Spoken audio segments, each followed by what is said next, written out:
নবীজি দুনিয়া থেকে বিদায় নিয়ে চলে যাওয়ার পর মদিনা ত্যাগ করলেন। অনেক বছর পর হযরত বিলাল রাদিয়াল্লাহু তাআলা আনহু মদিনাতে আসলেন। মদিনাতে বেড়ানোর জন্য যখন এসেছে, নবীর সাহাবীরা ডেকে বলেন, ভাই বিলাল, অনেক দিন হলো তোমার সুন্দর আজান আমরা শুনতে পারি না। ভাই বিলাল, যাও একটু মেহেরবানি করে আমাদেরকে আজান শোনাও। যেই বিলাল আজান না দিলে সূর্য উদিত হইতো না। এই বিলালের আজান শোনার জন্য সাহাবায়ে ইকরাম পাগল। কিন্তু হযরত বিলাল নবীকে কত ভালোবাসে। হযরত বিলাল বলে না, ও নবীর সাহাবীরা, আমি আজান দিতে পারবো না। আমি বিলাল যখন আজান দিতে শুরু করিব, আজানের শব্দগুলোর মধ্যে নবীজির নাম চলে আসবে। নবীজি তো ওই যে নবীজির রওজা দেখা যায়। কিছু কিছু কুলাঙ্গার, এই সমস্ত কুলাঙ্গারেরা আমার নবীর বিরুদ্ধে কথা বলে। কথা বলেন ঠিক কিনা? আমার ভাইরা, আমি বলতে চাই, মিডিয়ার মাধ্যমে জানিয়ে দিতে চাই, আবারও যদি আল্লাহ পাকের পয়গম্বর সরকার দু আলমের বিরুদ্ধে কোন রকমের কটাক্ষ করে কথা যদি বাংলার জমিনে বলে, তাহলে এক ফোঁটা রক্ত থাকিতে আমরা তাকে সাথ দেব না, দেব না, দেব না। কথা বলেন ঠিক কিনা? আল্লাহর নবীর ইজ্জতের পাহারাদার আমরা। কেউ যদি নবীর বিরুদ্ধে কথা বলে, তাদের জিভ টেনে আমরা ছিঁড়ে দিতে রাজি আছি। কথা বলেন ঠিক কিনা? হযরত ওমর তলোয়ার বের করে এবার বলতেছে, কেউ যদি বলো আল্লাহর নবী দুনিয়ার থেকে বিদায় নিয়ে চলে গিয়েছে, আমি ওমরের তলোয়ারের হাত থেকে কেউ রক্ষা পাবে না। গর্দান আলাদা করে দেব, কল্লা আলাদা করে দিব, দ্বিখণ্ডিত করে দেব। হযরত ওমর এই কথা বললেন। সাহাবায়ে কেরামের মধ্যে কান্নার রোল পড়ে গেল। হযরত ওমর, নবীজির লাশটা কাপড় দিয়ে পেঁচিয়ে রেখে দেওয়া হয়েছে। হযরত ওমর এই বাম হাতটা নবীজির বুকের নিচ দিয়ে, বুকের নিচে, পিঠের নিচে দিয়ে দিলেন, আর ডান হাতটা বুক বরাবর উপর দিয়ে দিলেন, সিনা বরাবর উপর দিয়ে দিয়ে এরকম করে ধরলেন নবীজিকে। হযরত ওমর নবীজিকে এরকম করে ধরে নবীজিকে ডেকে ডেকে বলেন, হুজুর তাকিয়ে দেখেন, আপনার ওমর আপনার কাছে এসেছে। হুজুর, ওই যে আমার পাশে রেখে দিয়েছি আমার তলোয়ার, যেই তরবারি দিয়ে আপনার কল্লা কাটার জন্য আমি গিয়েছিলাম, আপনার সুন্দর চেহারা দেখে আমি কালিমা পড়ে মুসলমান হয়েছি। হুজুর, ওই দিন যদি আপনার চেহারা দেখে আমি ওমর যদি কালিমা পড়ে মুসলমান না হতাম, তাহলে আমি ওমর আজকে জাহান্নামের আসামি হয়ে যেতাম। নবী গো, আপনার কারণেই আমি ওমর জান্নাতি। ইয়া রাসূলুল্লাহ, ইয়া হাবিবাল্লাহ, হুজুর আপনি আমাকে যত সুন্দর করে ওমর বলে ডাকেন, আপনি দুনিয়া থেকে বিদায় নিয়ে চলে গেলেন, এত সুন্দর করে কেউ আর আমাকে কোনোদিন ওমর বলে ডাক দিতে পারবে না। হযরত ওমর নবীজির কপালের ভিতরে চুমো দেয় আর চোখের পানিগুলো গড় গড় করে ছেড়ে দিয়ে কাঁদে। আমার ভাইরা, হযরত ওমরের কান্না তো ছিল এরকম, কিন্তু হযরত বিলাল রাদিয়াল্লাহু তাআলা আনহুর কান্না ছিল আরো করুণ। হযরত বিলাল, নবীজি যখন দুনিয়া থেকে বিদায় দিয়ে চলে গিয়েছে, হযরত বিলাল রাদিয়াল্লাহু তাআলা আনহু মাটির ভিতরে গড়াগড়ি দিয়ে শিশু বাচ্চাদের মতো কান্না শুরু করে দিলেন। নবীজি দুনিয়া থেকে বিদায় নিয়ে চলে যাওয়ার পর হযরত বিলাল বলেন, যেই দেশে নবী নেই ওই দেশে বিলালও থাকবে না। আমার ভাইরা, হযরত বিলাল নবীজি দুনিয়া থেকে বিদায় নিয়ে চলে যাওয়ার পর মদিনা ত্যাগ করলেন। অনেক বছর পর হযরত বিলাল রাদিয়াল্লাহু তাআলা আনহু মদিনাতে আসলেন। মদিনাতে বেড়ানোর জন্য যখন এসেছে, নবীর সাহাবীরা ডেকে বলেন, ভাই বিলাল, অনেক দিন হলো তোমার সুন্দর আজান আমরা শুনতে পারি না। ভাই বিলাল, যাও একটু মেহেরবানি করে আমাদেরকে আজান শোনাও। যেই বিলাল আজান না দিলে সূর্য উদিত হইতো না। এই বিলালের আজান শোনার জন্য সাহাবায়ে কেরাম পাগল। কিন্তু হযরত বিলাল নবীকে কত ভালোবাসে। হযরত বিলাল বলে না, ও নবীর সাহাবীরা, আমি আজান দিতে পারবো না। আমি বিলাল যখন আজান দিতে শুরু করিব, আজানের শব্দগুলোর মধ্যে নবীজির নাম চলে আসবে। নবীজি তো ওই যে নবীজির রওজা দেখা যায়, মিনারে উঠলেই নবীজির রওজা দেখা যাবে। আর আজান দেব, আমি আজান দিতে পারবো না, আমার কলিজায় মানবে না। সাহাবায়ে কেরাম ব্যর্থ হয়ে গেলেন। হযরত বিলালকে আজান দিতে পারলেন না, দেওয়াতে পারলেন না। এইবার নবীজির সাহাবীরা বুদ্ধি করলেন, যাও তোমরা হাসান হুসাইনের কাছে যাও। তার কারণ হাসান হুসাইনকে নবীজি বড় মহব্বত করেছে, ভালোবেসেছে। হাসান হুসাইন যদি নবীজিকে, হাসান হুসাইন যদি বিলালকে বলে আজান দিতে, বিলাল আজান না দিয়ে পারবে না। হাসান হুসাইনকে নবীজি বড় মহব্বত করেছে, ভালোবেসেছে। শুধু নবী নন, সকল সাহাবায়ে কেরাম হাসান হুসাইনকে ভালোবেসেছেন। শুধু তাই নয়, স্বয়ং আমার আল্লাহ নিজেও হাসান হুসাইনকে ভালোবেসেছেন। সুবহানাল্লাহ, আওয়াজ দিয়ে বলেন। একদিনের ঘটনা। একবার হাসান হুসাইন রাদিয়াল্লাহু তাআলা আনহু দুই ভাই সুন্দর করে কালিমা লিখেছে। কালিমা লিখে মার কাছে গিয়েছে, ফাতিমার কাছে গিয়ে বলে, মা গো, দেখো এই যে আমরা দুই ভাই সুন্দর করে কালিমা লিখেছি, মা বলো তো কার লেখাটা সুন্দর হয়েছে? যার লেখা সুন্দর হয়েছে তার দামটাই বুঝি আল্লাহর কাছে বেশি, তাই না মা? মাকে বলতেছে। ফাতেমা বলে, হ্যাঁ, তার দামটাই বেশি। মা গো, তাহলে বলো তো আমাদের দুই ভাইয়ের কার লেখা ভালো হয়েছে আর কার লেখা ভালো হয়নি? ফাতিমা লেখা দেখে এবার কে ভালো লিখেছে কে মন্দ লিখেছে পার্থক্য করে দিতে পারছে না। ফাতিমা বলে, বাবা গো, যাও তোমরা তোমার নানার কাছে চলে যাও, তোমার নানা বলে দিবে তোমাদের কার লেখা ভালো আর কার লেখা মন্দ। তোমরা তোমার নানার কাছে চলে যাও। হাসান হুসাইন নবীজির কাছে চলে গেলেন, নানাজির কাছে চলে গেলেন। নানার কাছে গিয়ে এবার বলেন, নানা গো, তাকিয়ে দেখো আমরা সুন্দর করে আমাদের হাতের লেখা লিখেছি। ও নানা, দেখো আমাদের কার লেখা সুন্দর হয়েছে আর কার লেখা মন্দ হয়েছে।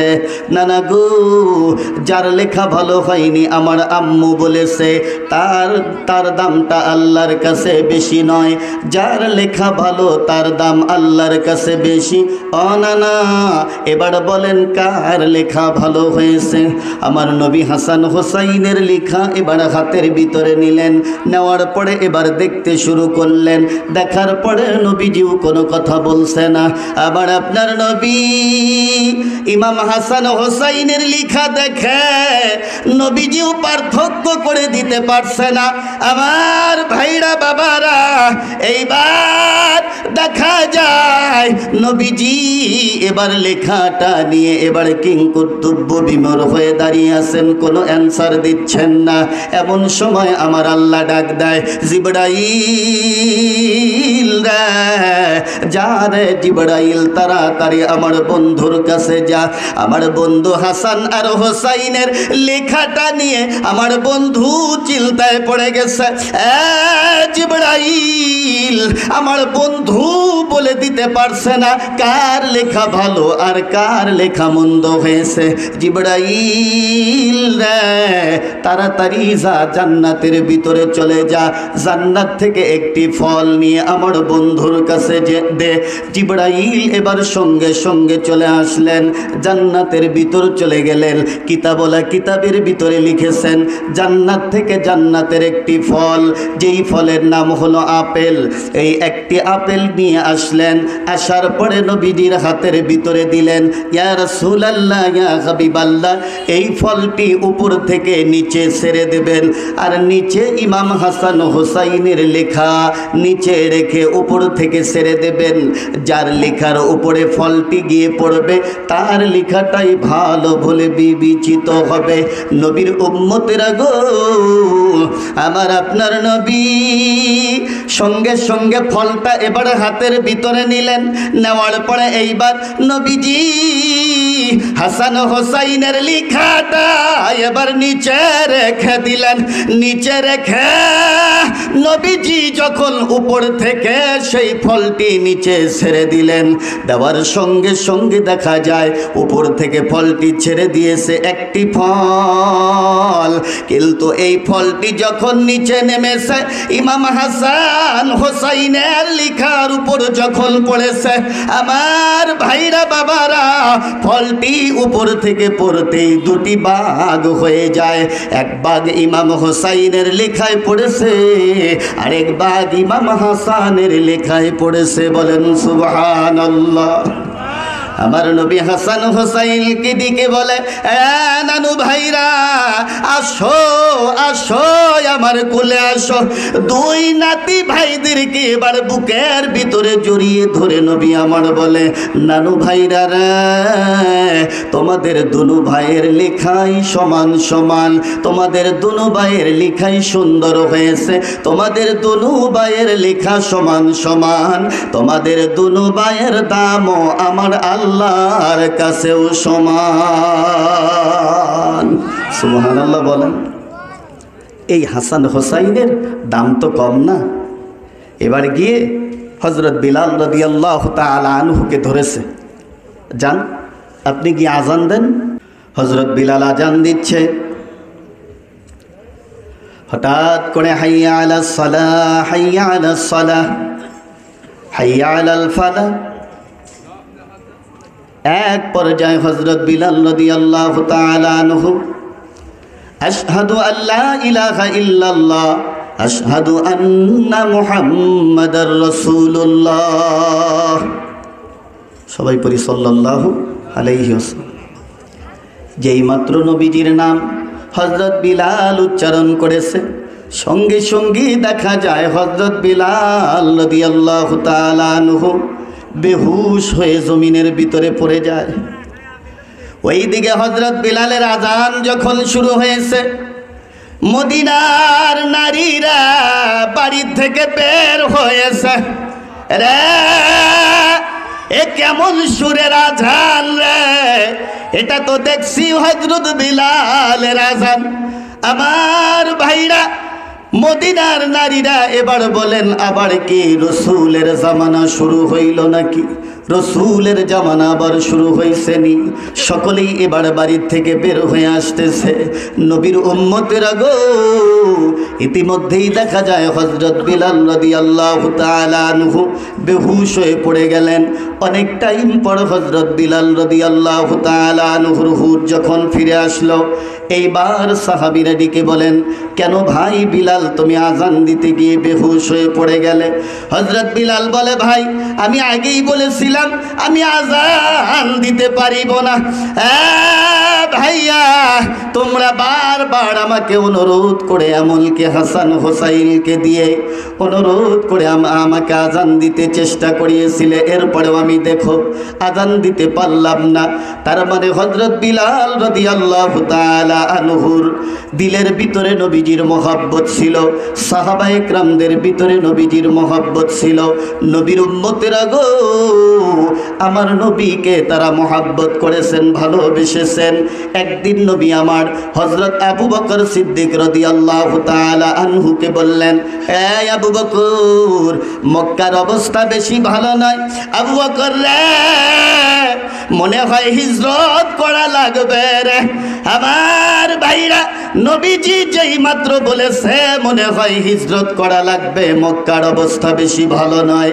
একদিন নয় দুদিন নয় 6 মাস পরে গিয়ে হযরতে রাসূল করিম সাল্লাল্লাহু আলাইহি ওয়াসাল্লাম হযরত আবু বকর সিদ্দিক রাদিয়াল্লাহু তাআলা আনহুর ঘরের দরজায় গিয়ে যখন ডাক দিয়েছে আবু বকর, হযরত আবু বকর সিদ্দিক রাদিয়াল্লাহু তাআলা আনহু লাব্বাইকা ইয়া রাসূলুল্লাহ বলে হাজিরা দিলেন। হযরত বিলাল হযরত আবু বকর যখন লাব্বাইক বললেন আমার আপনার নবী ডেকে বলে আবু বকর তুমি কি আজকের রাত্রিতে ঘুমাও না? একটি ডাক দেওয়ার সঙ্গে সঙ্গে তোমার ঘুম ভেঙে গেল, তুমি ডাকের উত্তর দিলে। হযরত আবু বকর সিদ্দিক রাদিয়াল্লাহু তাআলা আনহু বলেন ইয়া রাসূলুল্লাহ ইয়া হাবিবাল্লাহ হুজুর শুধু আজকের রাত্রি নয়, আজ থেকে 6 মাস আগে আপনি যখন বলেছিলেন রে আবু বকর মক্কার অবস্থা বেশি ভালো নয়, হিজরত করে বুঝি মদিনায় যেতে হবে, ওই দিন থেকে আমি আবু বকর আজ 6 মাস পর্যন্ত বিছানায় পিঠ লাগিয়ে আমি ঘুমাইনি। হুজুর আমি আবু বকর যদি বিছানায় পিঠ লাগিয়ে ঘুমাতাম আর আপনি এসে যদি আবু বকর বলে ডাক দিতেন তাহলে আপনার বড় কষ্ট হতো।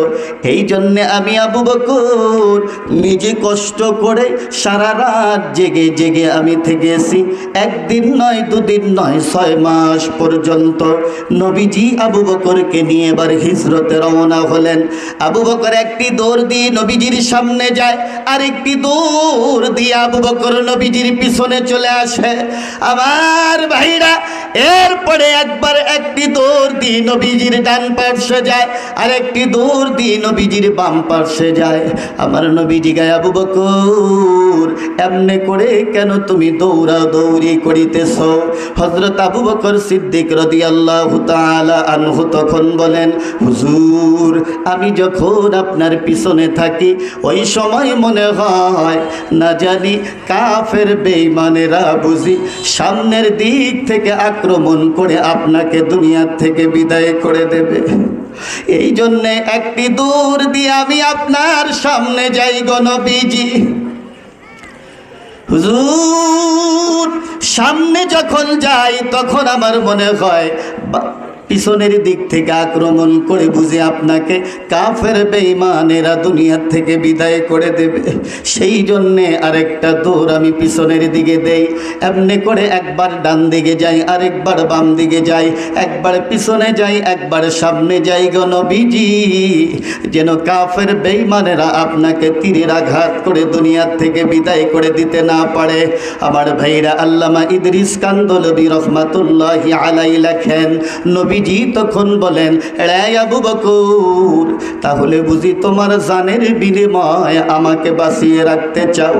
হযরত আবু বকর বলেন হুজুর আমি আবু বকর যদি দুনিয়া থেকে বিদায় নিয়ে যাই এতে কোনো সমস্যা হবে না, ইসলামের ক্ষতি হবে না। আপনি দুনিয়া থেকে বিদায় নিয়ে চলে গেলে ইসলামের অনেক ক্ষতি হয়ে যাবে। এই জন্যে আমি আবু বকর নিজে তীরের আঘাত খেতে রাজি, কিন্তু আমি আবু বকর জীবিত থাকিতে আমার রসূল একটা তীরের আঘাত লাগতে দিতে রাজি নই। বলেন সুবহানাল্লাহ। সুবহানাল্লাহ। সাহাবা ইকরামদের ভালোবাসা কেমন ছিল! কোন এক যুদ্ধের ময়দানে হযরত আবু তালহা রাদিয়াল্লাহু তাআলা আনহু নবীজিকে এই রকম করে বুকের ভিতর জড়িয়ে ধরলেন, বুকের ভিতর এরকম করে জড়িয়ে ধরলেন নবীজিকে। যেই দিক থেকে তীর আসতেছে সাহাবী ওই দিকে এরকম করে ঘুরতেছে, ওই দিকে এরকম করে ঘুরতেছে। নবীজির শরীরে একটি তীরের আঘাত লাগতে দেয়নি। আমার ভাইরা, এই সাহাবী হযরত আবু তালহা রাদিয়াল্লাহু তাআলা আনহু 70 থেকে 72টি তীরের আঘাত নিজে খেয়েছিলেন, নিজের শরীরে লাগিয়েছিলেন, কিন্তু একটি আঘাত আল্লাহর রাসূলের শরীরে লাগতে দেয়নি। সুবহানাল্লাহ বলেন। কেমন সাহাবী! নবীকে কত মহব্বত করেছে, কত ভালোবেসেছেন, নিজের জীবনের চেয়ে নবীজিকে বেশি ভালোবেসেছেন। লা ইউমিনু আহাদুকুম হাত্তা আকুনা আহাব্বা ইলাইহি মিন ওয়ালিদিহি ওয়া ওয়ালাদিহি ওয়ান নাসি আজমাইন। ততক্ষণ পর্যন্ত পুরোপুরি মুমিন হতে পারবে না যতক্ষণ পর্যন্ত তোমার সন্তান সন্ততি ধন সম্পদ এবং কি সব কিছুর চেয়ে নবীজিকে ভালো না বাসবে। সাহাবা একরাম ভালোবেসে তার নজির দেখিয়ে দিয়েছেন। সম্মানিত হাজিরিন, মাঝে মধ্যে দেখা যায় কিছু কিছু কুলাঙ্গার, এই সমস্ত কুলাঙ্গারেরা আমার নবীর বিরুদ্ধে কথা বলেন ঠিক কিনা? আমার ভাইরা, আমি বলতে চাই, মিডিয়ার মাধ্যমে জানিয়ে দিতে চাই, আবারও যদি আল্লাহ পাকের পয়গম্বর সরকার দু আলমের বিরুদ্ধে কোন রকমের কটাক্ষ করে কথা যদি বাংলার জমিনে বলে, তাহলে এক ফোঁটা রক্ত থাকিতে আমরা তাকে সাথ দেব না। কথা বলেন ঠিক কিনা? আল্লাহর নবীর ইজ্জতের পাহারাদার আমরা। কেউ যদি নবীর বিরুদ্ধে কথা বলে তাদের জিভ টেনে আমরা ছিঁড়ে দিতে রাজি আছি। কথা বলেন ঠিক কিনা? এমনকি আমাদের বাংলাদেশের মুসলমানও নবীর বিরুদ্ধে কথা বলতে দ্বিধা করে না। আমার ভাইরা, আপনাদের মনে আছে কিনা জানি না, টাঙ্গাইলের বঙ্গবীর লতিফ সিদ্দিকী একবার বলেছিল আব্দুল্লাহর পোলা মোহাম্মদ একটা ব্যবসা খুলে গেছে। ব্যবসাটা কি? হজ করা। একটু নাউজুবিল্লাহ বলেন। হজকে কটাক্ষ করে কথা যিনি বলেছিল, এই ব্যক্তি বলে আমি আমিন বলি না, আমি যেহেতু গুনাহ করি না এই জন্য আমি মাপও চাই না, আমিনও বলি না। নাউজুবিল্লাহ বলেন। ওর ইমান আছে কিনা সন্দেহ, আর ও কয় যে আমি মাপ চাই না, গুনাহ করি নাই, আমি মাপ চাই না। হায় হায়! আমার বন্ধুগণ, আসেন, আলোচনা লম্বা হয়ে যাবে। নবীজির সাহাবীরা ছিলেন সাচ্চা আশেক। এমনকি মেয়েদের মধ্যেও আল্লাহর নবীর জন্য এত পাগল ছিলেন। একজন নারী সাহাবী যুদ্ধের খবর নেওয়ার জন্য বের হয়েছে। একজন গিয়ে বলতেছে তোমার স্বামী শহীদ হয়েছে।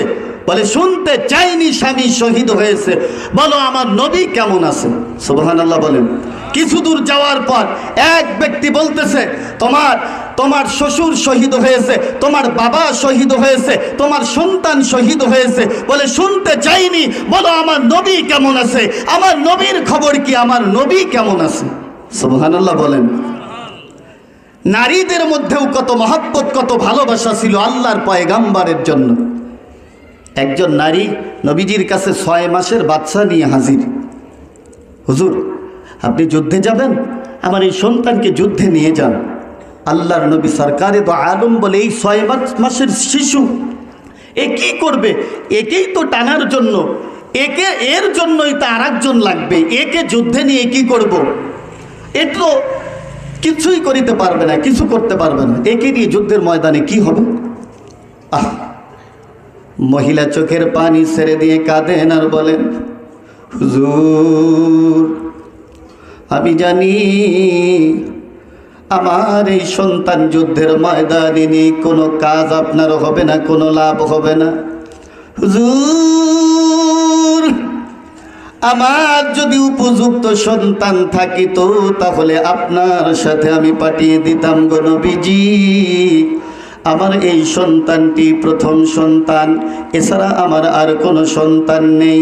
ওগো নবীজি জানি আমার সন্তানকে নিয়ে কোনো লাভ হবে না, তবে আমি এটাও জানি কাফের বেঈমানেরা যখন আপনার দিকে তীরগুলো মারতে থাকবে, ওই সময় আমার সন্তানকে আপনি ডাল হিসাবে ব্যবহার করবেন। হুজুর কাফের বেঈমানেরা যখন আপনার দিকে তীরের আঘাত যখন করিতে থাকবে, ওই সময় আমার সন্তানকে তীরের আঘাত এরকম করে তুলে ধরবেন গো নবীজি। আমার সন্তান তীর খেয়ে আমার সন্তানের কলিজা ছিদ্র হয়ে যাক, এতে কোনো দুঃখ নেই গো নবীজি। তবে আমার রসুলের শরীরে যেন একটা তীরের আঘাত না লাগে। আল্লাহু আকবার। সাহাবা একরাম কত ভালোবেসেছেন, নারী সাহাবীরাও নবীজিকে ভালোবাসছেন। হযরত আবু বকর সিদ্দিক রাদিয়াল্লাহু তাআলা আনহু, একবার তার এক সন্তান নাম ছিল আব্দুর রহমান। এই আব্দুর রহমান ইসলাম ধর্ম গ্রহণ করার পরে আবু বকর সিদ্দিক রাদিয়াল্লাহু তাআলা আনহুর কাছে গিয়ে বলতেছেন, বাবা গো আমি অমুক যুদ্ধের ময়দানে আপনার সামনে আমি হাজির হয়েছিলাম, আমি ইচ্ছে করলে আপনাকে দুনিয়ার থেকে বিদায় করে দিতে পারতাম। আপনি মুহাম্মদুর রাসূলুল্লাহ সাল্লাল্লাহু আলাইহি ওয়াসাল্লামের পক্ষ নিয়ে যুদ্ধের ময়দানে নেমেছিলেন, আর আমি কাফেরদের পক্ষ নিয়ে যুদ্ধে নেমেছিলাম। বাবা গো আপনার সামনে আমি পড়েছিলাম, আমি ইচ্ছা করলে আপনাকে দুনিয়ার থেকে বিদায় করে দিতে পারতাম, কিন্তু আমি চিন্তা করলাম আমার বাবা জন্মদাতা পিতা, এই পিতাকে আমি কেমনে কতল করি, কেমনে তাকে দুনিয়ার থেকে বিদায় করে দেই। বাবা গো এজন্য ওই দিন আপনাকে আমি কিছু করিনি, আপনার কল্লা আলাদা করে দেইনি, কিন্তু ইচ্ছা করলে আমি পারতাম। হযরত আবু বকর সিদ্দিক রাদিয়াল্লাহু তাআলা আনহু তখন তার সন্তান হযরত আব্দুর রহমান রাদিয়াল্লাহু তাআলা আনহুকে তখন বললেন, বাবা শোনো, সেই সময় তো তুমি আমাকে খাতির করেছিলে, আমি বাবা বলে তুমি আমাকে খাতির করেছিলে, আমাকে হত্যা করনি। তবে হ্যাঁ মনে রাখো ওই দিন আমি যে মুহাম্মদুর রাসূলুল্লাহ সাল্লাল্লাহু আলাইহি ওয়াসাল্লামের পক্ষ নিয়ে যুদ্ধের ময়দানে ঝাঁপিয়ে পড়েছিলাম, তুমি কাফেরদের পক্ষ নিয়ে যুদ্ধে নেমেছিলে, একটি বার যদি তুমি আমার নজরে পড়ে যেতে, একবার যদি আমি তোমাকে দেখিতাম, তাহলে আমি সঙ্গে সঙ্গে তোমাকে আমি কতল করে দিতাম। তার মানে হচ্ছে তোমার যে লক্ষ কোটি গুণ মহব্বত আর ভালোবাসা আমার রসুলের বেশি। কোন সুবহানাল্লাহ। তোমার যে লক্ষ কোটি গুণ মহব্বত ভালোবাসা রসুলের প্রতি আমার বেশি। নিজের সন্তানকে হযরত আবু বকর এই কথা বললেন। হযরত আক্কাস রাদিয়াল্লাহু তাআলা আনহু আল্লাহর রসুলের পিঠে চাবুকের আঘাত করতে গেলেন। হযরত আবু বকর বারবার বলতেছে, ভাই ভাই আক্কাস, আল্লাহর রসুলের শরীরের ভিতরে আঘাত করিও না, প্রয়োজনে আমাকে 100 আঘাত করো। বলতে দেখা যায় এবার আক্কাস রাদিয়াল্লাহু তাআলা আনহু কোনো কথাই শোনে না। এক পর্যায়ে দেখা যায় নবীজির পিঠের কাছে চলে গেলেন। যাওয়ার পরে আক্কাস রাদিয়াল্লাহু তাআলা আনহু বসে পড়লেন। হযরত আক্কাস রাদিয়াল্লাহু তাআলা আনহু যখন বসে পড়লেন, বসা দেখে সকল সাহাবী এবার চিন্তায় পড়ে গেলেন। হঠাৎ করে দেখা দেখা যায় আমার আপনার নবীর মহরে নবুয়তের দিকে আক্কাস রাদিয়াল্লাহু তাআলা আনহু এগিয়ে যায়। এগিয়ে গিয়ে এক পর্যায়ে দেখা যায় হযরত আবু আক্কাস রাদিয়াল্লাহু তাআলা আনহু নবীজির মহরে নবুয়তে চুম্বন করলেন। বলেন সুবহানাল্লাহ। নবীর সাহাবীরা ডেকে বলেন, এরে ভাই আক্কাস, তুমি এটা কি করিলে? আমার ভাইরা হযরত আক্কাস রাদিয়াল্লাহু তাআলা আনহু বলেন, আল্লাহর নবীকে বলেন, হুজুর আমি এটা জানি আপনার মহরে নবুয়ত যে ব্যক্তি দেখবে এবং চুম্বন করবে তার জন্য জাহান্নামের আগুন হারাম হয়ে যাবে। সেই জন্য আমি একটি কৌশল করে আপনার মহরে নবুয়ত আমি চুম্বন করলাম। নবীর উম্মতেরা গো, হযরত আক্কাস রাদিয়াল্লাহু তাআলা আনহু বুঝাচ্ছেন, হুজুর আপনার মহরে নবুয়তে চুম্বন করে আমি জান্নাতের মালিক আমি হয়ে গেলাম। বলেন সুবহানাল্লাহ। ফামান যুহজিহা আনিন নারি ওয়া উদখিলাল জান্নাতা ফাকাদ ফাজ। আল্লাহু আকবার। বলেন ওই ব্যক্তি হলো সফল যে ব্যক্তি নিজেকে জাহান্নামের আগুন থেকে বাঁচিয়ে জান্নাতের মালিক হয়ে গেল। ওই ব্যক্তি হলো সফল। আমার ভাইরা, আমরাও তো ওই জান্নাতের মালিক হতে চাই। কথা বলেন ঠিক কিনা?